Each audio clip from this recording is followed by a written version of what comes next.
Now, in order to make this a keychain, we need to add a key loop. So what we're going to do is we are going to create a loop using the cylinder. So what you need to do is you're going to drag 2 cylinders over to the work plane, and we need 2 because we are going to have one be the outside and one we will use to make a hole in it. So the easiest way to do this is to drag these 2 and make that just your workspace so you can focus a little bit more. So what we're going to need to do is we're going to need to size these down because they're way too big. So I'm going to pick this one here on the left.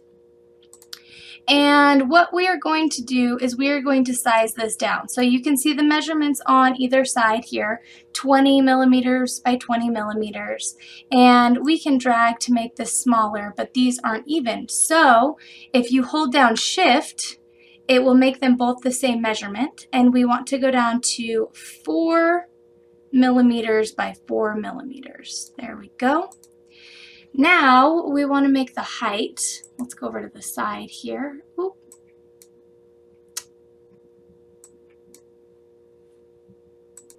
Now we want to make the height here a height of 3 millimeters. So we can just drag that point down. Now that cylinder is all ready to go. Let's go ahead and edit our other one. So from the top here, I'm going to zoom out. Again, I'm going to draw a box around this, so this is all that I'm focusing on. Clicking the fit frame. Okay, so now again we want to change our dimensions by holding down Shift, and we can make this smaller. This one is going to be 2 millimeters by 2 millimeters.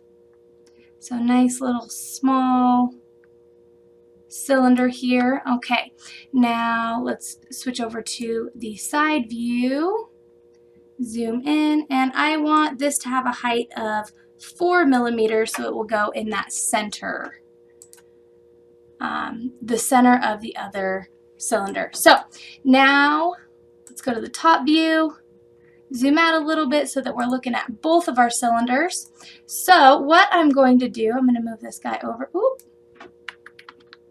Don't mind that. We are going to move this guy over because we need to make this a hole. So when we click on it, we have the solid shape color here and we have a hole. So when we click this, it is going to make it transparent. Now, I'm going to click on this one, click Shift so that I can click both, and we are going to click Align. So we are going to align in 2 places here. We are going to align on the vertical, and the horizontal is already aligned. And when you click that, you see that that makes a hollow little loop there. So looking from the top, you can check out the sides. Whoop. Just a cylinder here. All right. So now we need to move this cylinder.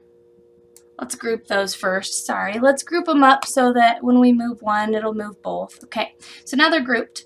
We need to bring this over so that it is connected to our letters. So, bringing it down here, I'm going to zoom in on my work area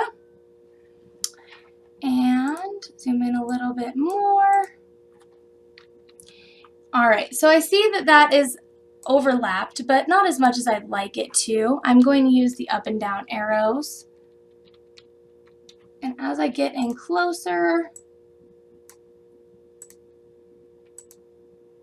all right, getting in closer, I want a little bit more. And in order to attain that, because the movement is too big, I'm going to change my snap grid here to 25 hundredths of a millimeter. Then I am able to move it just a little bit in, a little bit over, and that should be good there. All right, now to finish this off, what we need to do is select both of our items, and we are going to group them up.